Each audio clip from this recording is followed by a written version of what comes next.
Un bail, c'est un contrat qui prévoit essentiellement 4 éléments importants.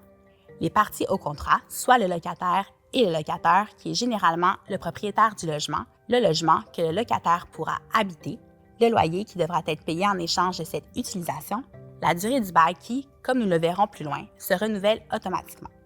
Le bail doit généralement être rédigé sur le formulaire de bail du tribunal administratif du logement qu'on nomme le TAL.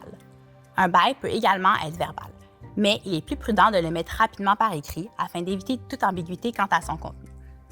Bien que ce ne soit pas obligatoire, le bail peut contenir, en plus des 4 éléments essentiels, d'autres clauses établissant certains droits et obligations des parties.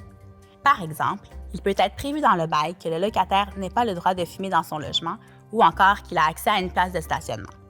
Bien sûr, un bail ne peut pas inclure n'importe quoi, puisque certaines clauses sont illégales.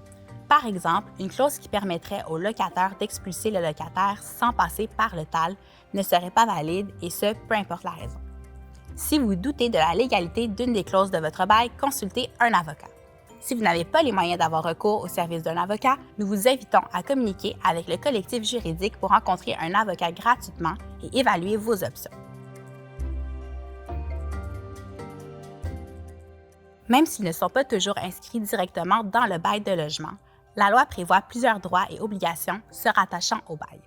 L'obligation la plus importante du locataire est bien sûr le paiement du loyer à temps.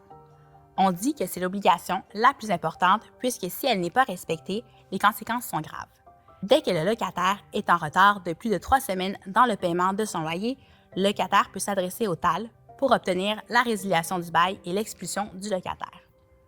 Le locataire a également l'obligation de maintenir le logement dans un bon état de propreté, d'en user avec prudence et de se conduire de manière respectueuse envers les autres locataires de l'immeuble et envers son locataire. En contrepartie, le droit le plus important du locataire est ce que l'on appelle le droit au maintien dans les lieux. Ce droit implique que le locataire ne peut pas mettre fin unilatéralement au bail sans qu'un juge du TAL ne l'ordonne. C'est en vertu de ce droit que le bail se renouvelle automatiquement, peu importe sa durée. Le locataire a également le droit de vivre dans un logement salubre et en bon état de réparation. Il a le droit d'être respecté des autres locataires de l'immeuble ainsi que de son locataire. Cela nous amène aux obligations et aux droits du locataire. L'obligation première du locataire est de fournir un logement salubre et en bon état de réparation. Pour ce faire, le locataire a le droit d'accéder au logement pour pouvoir faire les vérifications et les réparations nécessaires dans le logement. Le locataire a également l'obligation d'agir de manière respectueuse envers le locataire et d'agir rapidement s'il porte à sa connaissance des comportements irrespectueux de la part d'autres locataires. Pour terminer, le locataire a le droit de demander une augmentation de loyer à chaque année s'il le fait de la manière prévue par la loi. Les conflits entre un locataire et un locataire surviennent généralement lorsqu'un ou plusieurs de ses droits ou de ses obligations ne sont pas respectés. La prochaine capsule abordera les solutions à envisager lorsque survient un conflit.